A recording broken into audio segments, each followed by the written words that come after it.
Hello, hai, Assalamualaikum. Saya Nur Ahmad Syarina dari Farmasi Duyung Gemeja. Okey, bertemu lagi kita dalam Borak Sihat bersama Duyung pada petang ini yang bertajuk orang dewasa perlu ke ambil ubat cacing? Perlu ke tak perlu tu? Okey.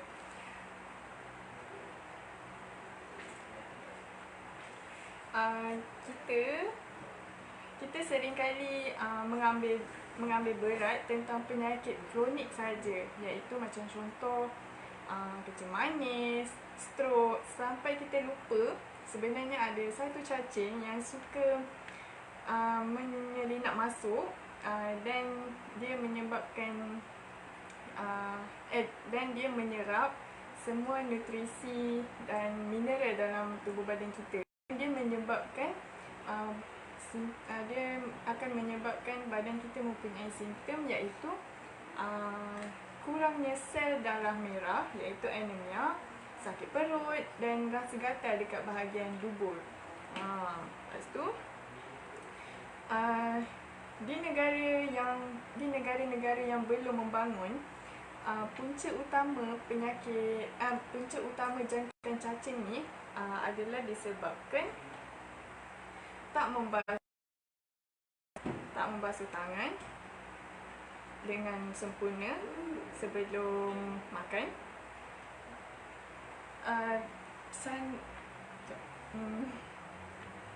Sistem sanitasi dan pembentungan yang meruduh.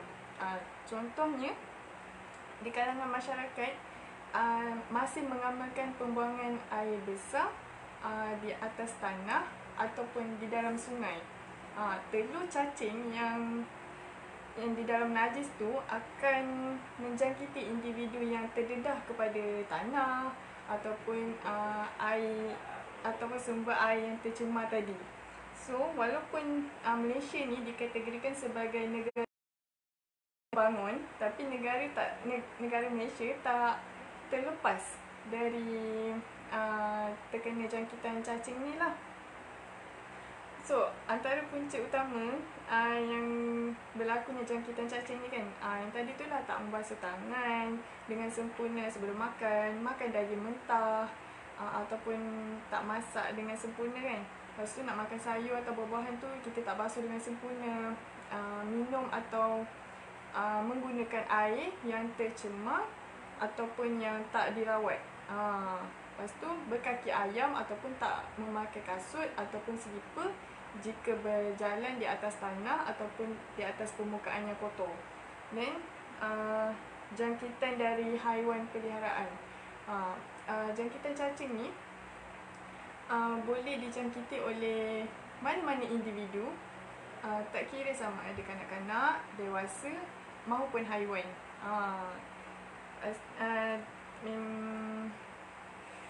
So maknanya kalau macam kanak-kanak, dia senang dijangkiti penyakit kecacingan ni sebabnya kanak-kanak kurang tentang kebersihan, dan dia orang punya ketahanan, sistem ketahanan tubuh badan dia orang lemah. So dia orang senang untuk dijangkiti lah.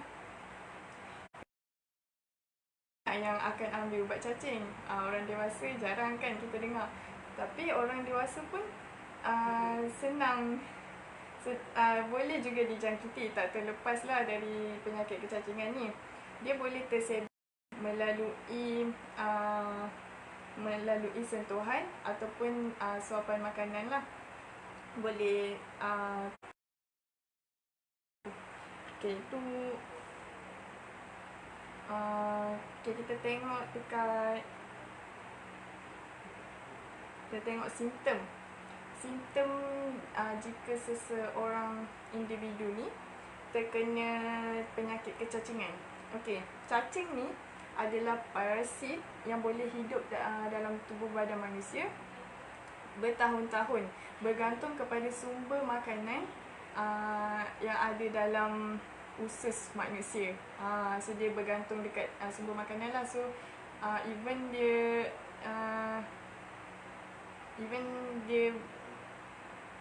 Sebab dia kan tadi dia menyerap nutrisi dan mineral dalam tubuh badan manusia kan. So kalau manusia memang sentiasa makan, so dia akan serap sumber makanan tu dan hidup bertahun-tahun dalam tubuh badan manusia. Okey.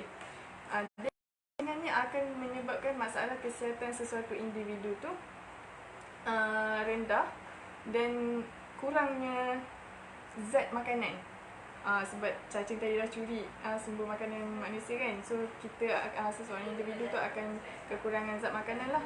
So kekurangan zat makanan akan menyebabkan anemia, kekurangan sel darah merah tadi, dan menyebabkan pendarahan yang kronik, dalaman yang kronik disebabkan cacing tersebut. Yang kedua adalah susut berat badan. Seseorang tu makanlah macam mana banyak sekalipun, tapi berat badan dia tu tak turun, berat badan dia tak naik-naik, sebabkan cacing. Dan pertumbuhan terbantut. Pertumbuhan terbantut ni di kalangan kanak-kanak lah selalunya. Okey, dan sistem imun tubuh yang lemah. Sistem imun tubuh yang lemah ni dia akan senang dijangkiti oleh penyakit lain. Cacing ni juga dia merembeskan sisa toksin ke dalam tubuh manusia yang boleh menimbulkan simptom macam gatal-gatal, keresahan, kelesuan dan masalah pada sistem, contoh loya, cirit-birit, itu lah. Dan dia akan melemahkan tahap kesihatan. Kalau jangkitan kronik, jangkitan cacing ni yang kronik bertahun-tahun tanpa dirawat, akan berkembang biak dalam usus manusia. Lagi dia akan lagi terukkan masalah kesihatan seseorang individu. Lagi teruk jika cacing tu dia menyumbatkan, cacing kan dalam usus kan, dia sumbatkan usus kita tu. Tu jadi lagi dah memang teruk dah lah. Okey, itu simptom-simptom dia lah yang kalau seseorang tu menghadapi penyakit kecacingan. Okey. Cara apa yang kita perlu buat jika kita ada penyakit kecacingan ni. Satu, pembasmian cacing. Pembasmian cacing ni perlu dilakukan selama 6 bulan sekali. Iaitu boleh ambil ubat cacing. Ubat cacing sama ada jenis air tak? Alah, silau ni. Ni ubat cacing, air, tablet. Nampak kan? Tablet ni makan 2 biji untuk 2 biji sekali je lah selama 6 bulan. Air ni berapa ni?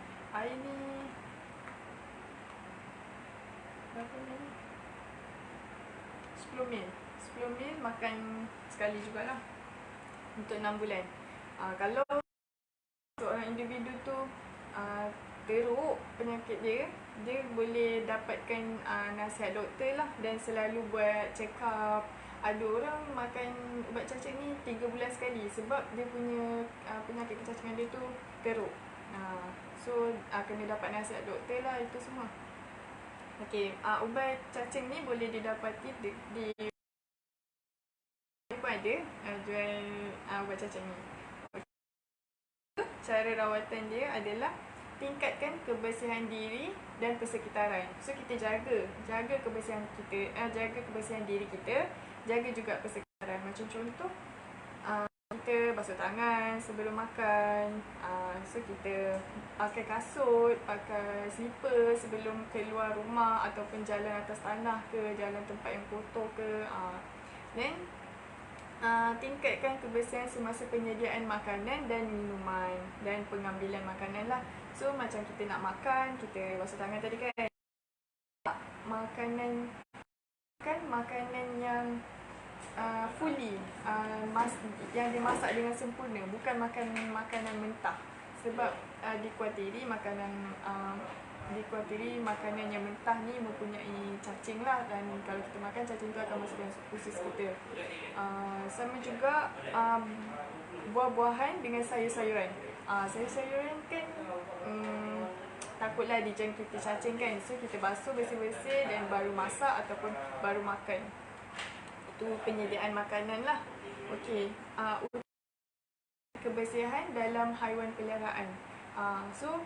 Elakkan kalau contoh kita ada bela kucing ke dekat rumah kan, elakkan haiwan peliharaan kita tu jilat diri kita. Takut ada kuman ke apa ke kan. Itu satu. Lepas tu selalu haiwan peliharaan pun memerlukan ubat cacing juga. Sebab kita nak hapuskan pembasmian, kita nak pembasmian cacing tadi tu kan, dia pun perlukan juga. Dan kalau kita dah sentuh, basuh tangan lah bila kita sentuh haiwan peliharaan kita. Kalau kita nak bersihkan najis haiwan peliharaan ni, kita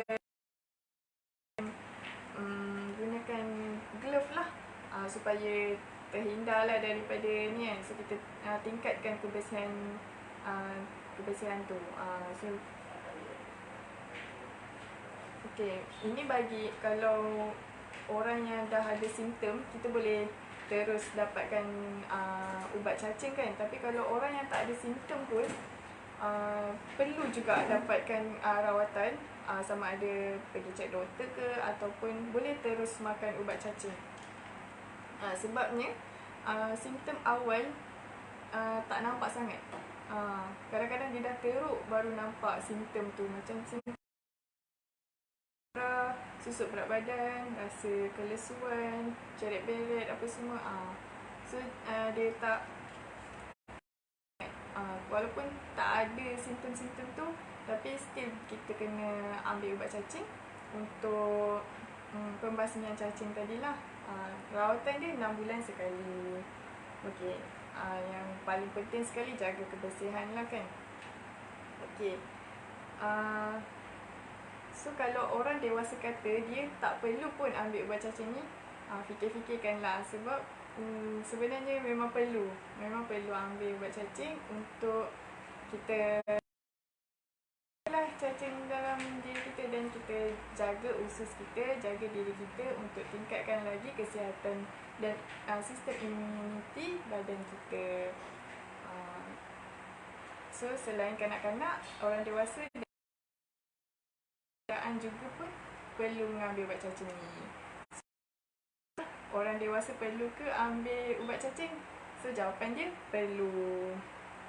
Bukan dan hanya untuk kanak-kanak saja yang kena ambil ubat cacing ni, tu hanya mitos saja. So kanak-kanak, orang dewasa, haiwan peliharaan pun kena ambil ubat cacing ni. Okey, sekian saja dari saya petang ni. Semoga anda dapat sesuatu petang ni dan semoga sharing ni bermanfaat. Sihat, kami gembira. Assalamualaikum.